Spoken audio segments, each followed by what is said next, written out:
আর একটা কথা বলে রাখি, ঢাকা আটের কোনো প্রান্তে চাঁদাবাজি হবে না, এটা আমি আপনাকে বলে রাখি। সিন্ডিকেটটা তো অনেক বড়, সব আমি বন্ধ করতে পারবো কিনা জানি না। দুটো কাজ পারবো।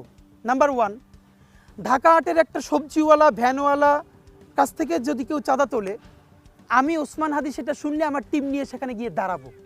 তার কাছ থেকে চাঁদা তুললে আমার গায়ে হাত দিয়ে তুলে তারপরে দিতে হবে। আর যদি অনেক রাঘব বোয়াল হয়, যিনি নিজে যান না, তার লোক পাঠান, তাহলে তার নামটা তো জানবো। সংসদে না 10 বার এমপি হওয়ার কোনো দরকার নাই। জীবনে ইম্প্যাক্টফুল কাজ একবার দুইবার করতে পারলেই হয়।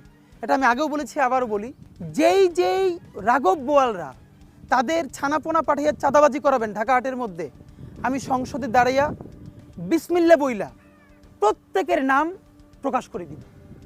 এরপরে যা আছে কপালে আমার হবে, এইটা আমি করবই। নাম্বার 3, পুরো বাংলাদেশের চিকিৎসা ব্যবস্থার হাব হলো শাহবাগ।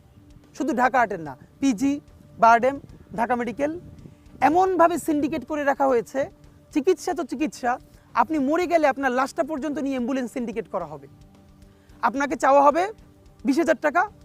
ওই 20,000 টাকার কমে যদি কোনো 15,000 টাকায় যেতে চায়, আপনার লাশ সেখানে তুলতে দিবে না। আপনি চিন্তা করেন, এমন দেশে আমরা আছি। আমি ইনকিলাব মঞ্চের ভাইদের এবং ঢাকা আটে আমার তরুণ বন্ধুদেরকে নিয়ে আমরা একটা ভলান্টিয়ারি টিম করব, যাদেরকে আমি মানুষের কাছ থেকে টাকা নিয়ে প্রতিদিন 500-700 টাকা করে তাদেরকে দিব, এই ভলান্টিয়ারি সার্ভিসটা যারা দিবে।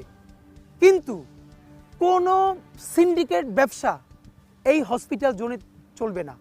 অনেক অসুস্থ মানুষ আসেন, কোন ডিপার্টমেন্টে, তিনি নিউরোলজিতে যাবেন নাকি তিনি হেপাটোলজিতে যাবেন তিনি জানেন না।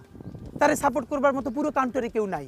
আমরা বুথ স্থাপন করব এবং তাকে একদম ওই হসপিটালে ওই টেস্টের জায়গায় নিয়ে যাওয়া, ডায়াগনোসিস সেন্টারে, এইরকম আমরা ছেলে মেয়েদের কি দিয়ে পার্ট টাইম জবের ব্যবস্থা করব। তাতে ও কিছু সুবিধা পাবে, পার্ট টাইম একটা টিউশনের টাকা পাবে, আর ওই মানুষগুলো মনে করবে আমি হসপিটালে গিয়ে পৌঁছলে আমারে হেল্প করবার কেউ আছে। এখন আমি চাইলে আপনারা অনেক বড় বড় স্বপ্নের কথা শোনাতে পারি, কিন্তু আমাকে খেয়াল করতে হবে আমি যেটুকুন বলি, আমি ওসমান হাদি আবারও বলি, আমি যেটা বলি ইনশাল্লাহ আমি ওইটা করার জন্য বলি, বা যেটা বলি ওইটা করি। আমি এখন পর্যন্ত আমার ক্যাপাসিটিতে যেটা করতে পারবোই এটুকুন বললাম, বাকি ইনশাল্লাহ আর অনেক কিছু করব। আমি আপনাকে শুধু এটুকুন বলি, যদি আল্লাহ আমাকে এমপি বানায়, বাকি 299 জন এমপি তার ভোটারদের কাছে ইনশাল্লাহ পরবর্তী নির্বাচনে চাপের মুখে পড়বেন ভালো অর্থে, এবং তারা শুনতে বাধ্য হবেন যে এই ছেলেটা এইটা পারলে আপনারা কেন পারলেন না। ইনশাল্লাহ এটা বাংলাদেশের মানুষের ভালোবাসায় এবং তাদের সহযোগিতায় আমরা সবাই মিলে করে দেখাবো ইনশাল্লাহ।